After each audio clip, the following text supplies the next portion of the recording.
раҳмон Лукашенкоро дастгирӣ намуд. чин аз болои уйғурҳо озмоишҳои тиббӣ мегузаронад. O'zbekiston дар шаҳри Чирчиқ барои пӯшидани ҳиҷоб парвандаи ҷиноӣ оғоз намуданд. Президенти Тоҷикистон дар пасманзари иқдомҳои эътирозии мардум дар Беларус алайҳи Лукашенко, ҳамкори беларуси худ Лукашенкоро бо 66-мин зодрӯзааш самимона табрик намуд. Рӯзи 31 август зимни гуфтугӯи телефонӣ президент Раҳмон ҳамкори худро дастгирӣ кард ва ба ӯ илҳом бахшид.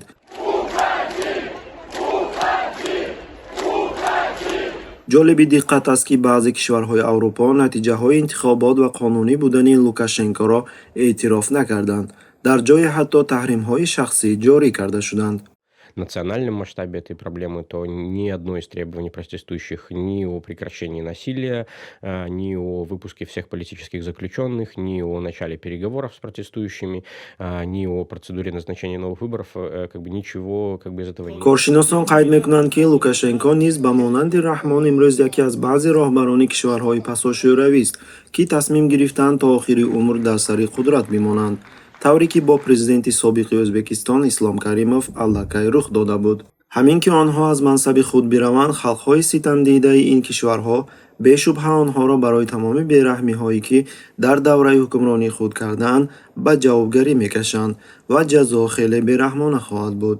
мо мушоҳида намудем, ки баъзе халқҳое ки бар зидди ҳокимони бедодгари худ исьён бардоштанд, ҷазояшонро доданд ва ин яке аз сабабҳои он аст, ки режимҳои ҳукмравоӣ тамоми зуҳуроти дигарандеширо сарукӯб мекунанд, то ин ки рақибони худро хо сиёсатмадор бошанд, хо фаъолони мустақил ё рӯзноманигор аз байн бубаранд.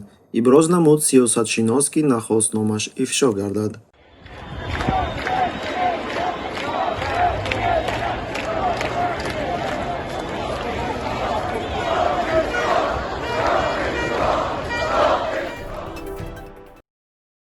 бинобар иттилои Associated Press, дар қаламрави ишғолшудаи Туркистони Шарқӣ, Шинҷон, мақомоти Чин бо коронавирус мубориза мебаранд.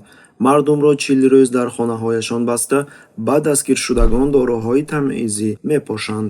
Associated Press дар асоси огоҳиномаҳои ҳукумат, ниҳодҳои шабакаҳои иҷтимоӣ ва мусоҳиба бо 3 нафар дар карантин буда дар Шинҷон нақл мекунад, ки чӣ гуна баъзе сокинонро бо вуҷуди мавҷуд набудани далелҳои дақиқи тиббӣ оиди самаранокии доруҳо, онҳоро маҷбур мекунанд дороҳои анъанавии тиббиёти чиниро истеъмол бикунанд.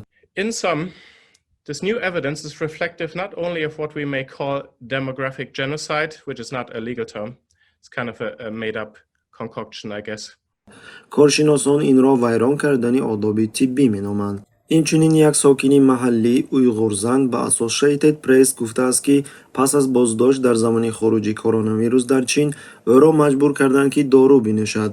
пас аз он зан дар худ нотавонӣ ва дилбеҳузуриро ҳис кардааст. ба гуфтаи ин зан, ӯ ва дигаронро дар ҳуҷра маҷбур мекарданд, ки ҳафтаи як маротиба бараҳна шаванд, то ин ки посбонон онҳоро ва ҳуҷраҳояшонро бо маводи шубҳанок тамъиз бикунанд.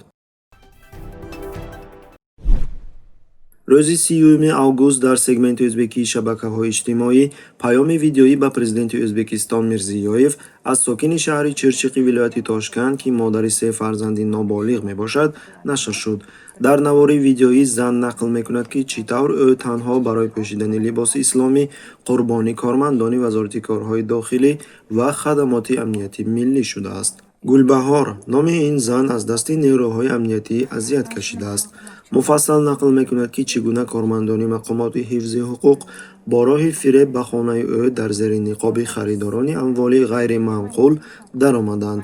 пас бидуни ҳеҷ далеле, ки ҳуқуқи кофтукови хонаи ӯро дода бошад, мақомоти амниятӣ манзилашро кофтукоб карда, телефонҳои мобилие, ки ба Гулбаҳор ва фарзандони ӯ тааллуқ дошт, мусодира намуданд.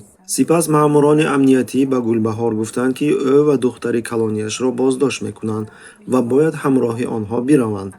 вақте ки зан барои иваз кардани либосҳояш дар утоқи дигар дархост кард, яке аз афсарон дар либоси полис посух дод, ки ӯ бояд дар ҳузури онҳо либосашро иваз кунад ва агар бихоҳад, зан ҳатто либоси тагпӯшашро дар ҳузури онҳо иваз мекунад. пас аз расидан ба шӯъбаи полисӣ маҳаллӣ, Гулбаҳор ва духтари 17-солаашро барои гузаронидани пурсиш дар утоқҳои гуногун ҷойгир карданд. кормандони вазорати корҳои дохилӣ аз Гулбаҳор талаб карданд, ки ба телефонҳои мусодирашуда дастрасӣ бидиҳад. зан ишора кард, ки агар нерӯҳои амниятӣ ба ӯ ягон ҳуҷҷате пешниҳод кунанд, ки ба онҳо ҳуқуқи омӯхтани мундариҷаи телефонро медиҳад, пас ӯ телефонро боз мекунад, вагарна ҳамаи талабҳои онҳо ғайриқонунӣ мебошанд. пас аз таҳдидҳои тӯлонӣ ва бенатиҷа, таҳдид ва айбдоркунии Гулбаҳор дар робита бо гӯён гурӯҳҳои экстремистӣ ва террористӣ, ӯро ба таҳхонаи утоқи назоратӣ бурда, дар яке аз ҳуҷраҳои ифлос дар шароити ғайриинсонӣ нигоҳ доштанд. дар навбати худ барои сафед кардани амали кормандони худ, вазорати корҳои дохилӣ изҳороте нашр кард, ки дар он ҳодиса ҳамчун як амалиёти махсус аз ҷониби кормандони раёсати мубориза бо терроризм ва экстремизми динӣ гузаронида шудааст.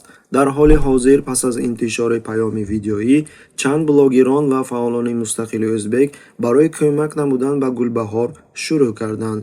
инчунин истифодабарандагони шабакаҳои иҷтимоӣ амалҳои нерӯҳои амниятиро нисбати як зани беёвар ва модари танҳо маҳкум кардани худро изҳор кардаанд, зеро ин зан ҳиҷоб пӯшида намоз мехонд ва кӯшиш мекард, ки тавассути лексияҳои диншиносони мустақили ислом дини худро биомӯзад. Qorachadan kelgan kishi ular aytdilarki, kerak bo'lsa mani oldimda tursigini ham kiyasan, hech qayerga kirmaysan ham, hech qanaqa kiyim kiymaysan dedilar. Men aytdim, men kiyinib chiqay.